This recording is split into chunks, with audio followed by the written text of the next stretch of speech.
کی تبلیغ، دین کے کام میں لگ کر اس سے استقامت حاصل کرنا، یہ دوسری بات ہے۔ آج میرا مدعا، آج میری نصیحت صرف آپ لوگوں سے اتنی ہے کہ دین کے کام میں نہیں، دین کے احکام میں کم از کم ثابت قدم رہ جاؤ۔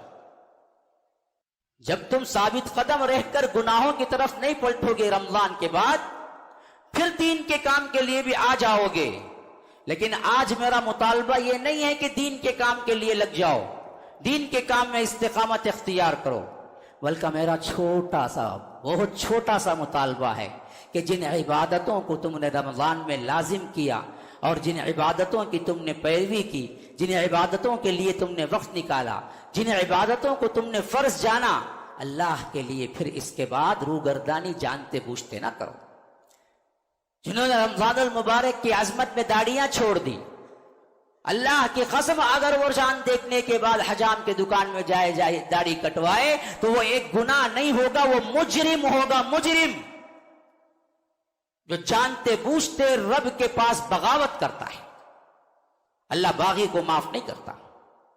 اللہ گنہگار کو معاف کرے گا، اللہ باغی کو معاف نہیں کرے گا۔ جنہوں نے رمضان المبارک کی عظمتوں کی وجہ سے کیبل اپنے گھر سے نکالا یا ٹی وی آف کر دی،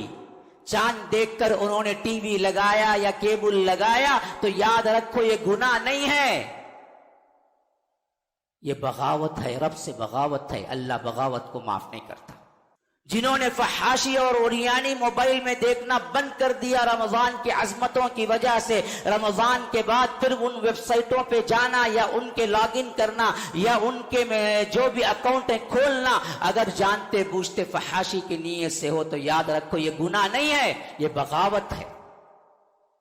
اور اللہ بغاوت کو قبول نہیں کرتا۔ پہلے جو کام ہوا تھا وہ گناہ تھا،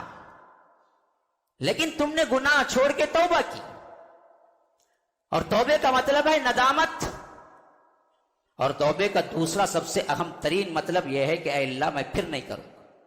توبے کے اندر یہ چیز شامل ہے، جس بندے کی نیت یہ ہو کہ اے اللہ میں آج توبہ کرتا ہوں، پھر کل کے دن میں اس کو کروں گا، تو یاد رکھو وہ توبہ نہیں ہے۔ توبے میں نیت اس کی یہ ہو کہ میں توبہ تو کرتا ہوں لیکن تھوڑی دیر میں توبہ توڑوں گا، میں پھر یہ گناہ کروں گا، نیت اسی وقت ہے جب اس نے توبہ کی،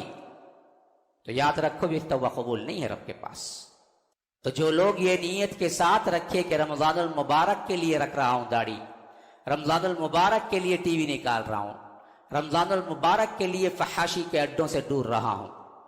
لیکن یاد رکھو انہوں نے دراصل پھر اس کے بعد ارتکاب کیا تو وہ توبہ ہے ہی نہیں، توبہ قبول نہیں ہے۔ تو میرے بھائیوں، میں بڑے ادب کے ساتھ آپ سے ریکویسٹ کرتا ہوں، اپنے گناہ جو چھوڑ چکے ہیں رمضان کے بعد اعادہ نہ کرو، کیونکہ وہ گناہ نہیں ہوگا، وہ بغاوت ہوگی، اور اللہ باغیوں کو بڑا سخت سزا دیتا ہے۔ وہ سخت سزا کیا ہوگی بتائے؟ یاد رکھو پھر تمہیں اللہ اپنے دربار سے رائندہ درگاہ کر دے گا، پھر تمہیں سچے توبے کی توفیق کبھی نہ دے گا۔